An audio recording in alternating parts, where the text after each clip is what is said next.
Bismillahirrahmanirrahim. Assalamualaikum warahmatullahi wabarakatuh. Semangat pagi. Pagi. Ya, alhamdulillah sahabat Mus'ab bin Umair. Puji syukur kita panjatkan kehadirat Allah Subhanahu wa taala. Pada pagi hari ini kita masih dipertemukan Allah Subhanahu wa taala dengan keadaan sehat wal afiat. Amin ya rabbal alamin.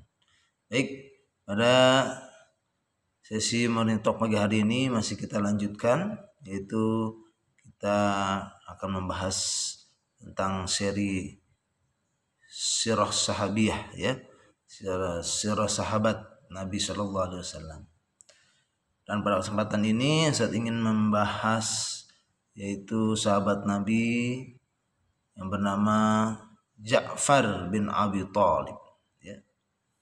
Kalau kita melihat dari silsilahnya, beliau adalah salah satu sepupu dari Rasulullah Shallallahu Alaihi Wasallam. Karena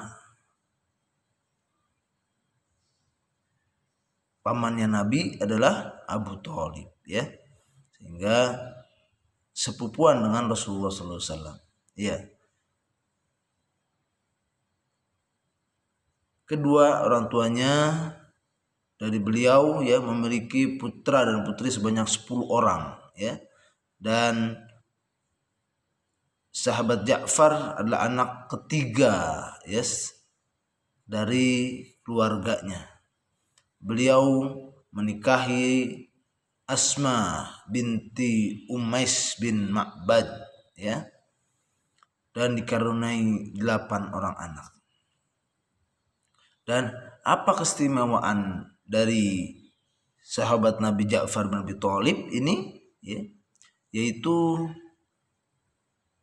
pada saat, ya, awal-awal dakwah Islam, Rasulullah SAW dan para sahabat mendapatkan tekanan dan terus dipojokkan oleh kaum kafir Quraisy dari segi politik, sosial, ekonomi, diembargo, ya, sehingga tidak bisa leluasa untuk hidup dan dakwah di Makkah saat itu.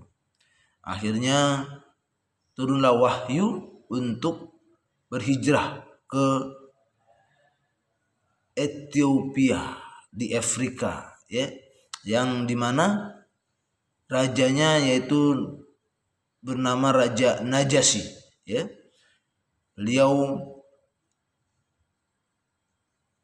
merupakan raja Nasrani, ya, yang masih berpegang teguh kepada kitab Injil yang murni yang dibawa oleh Nabi Isa alaihissalam, yang isinya meyakini bahwa akan turun nabi terakhir yaitu Nabi Ahmad ataupun Nabi Muhammad sallallahu alaihi wasallam. Nah,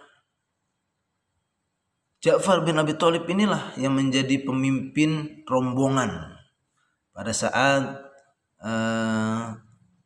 kaum muslimin hijrah ke Ethiopia. Dan namun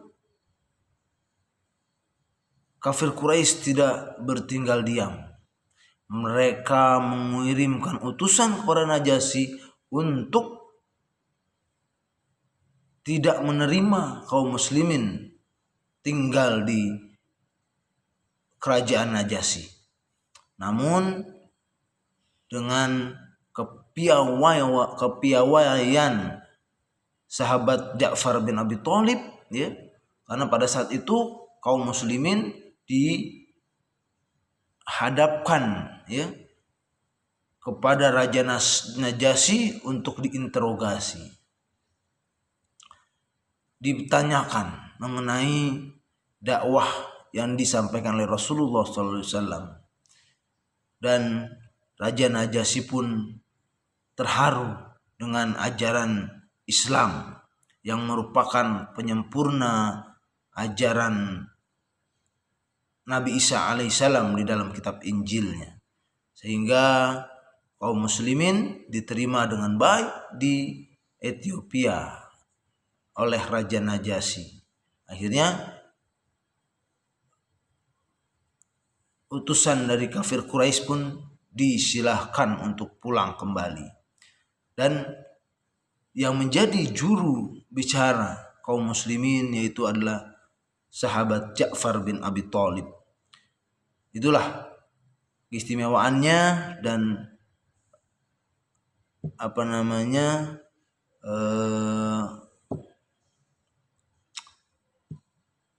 kehebatan dari sahabat Ja'far bin Abi Thalib ya dalam memberikan jawaban-jawaban atas pertanyaan dari Raja Najasyi.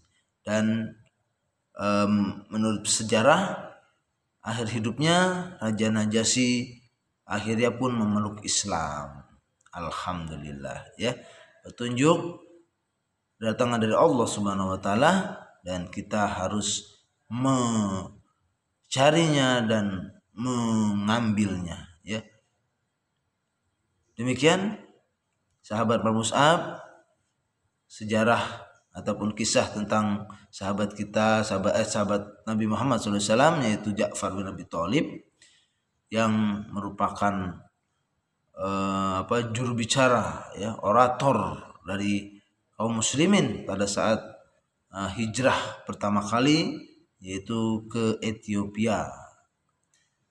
Mudah-mudahan kita selaku generasi muda juga harus bisa menjadi orator ataupun menjadi juru bicara untuk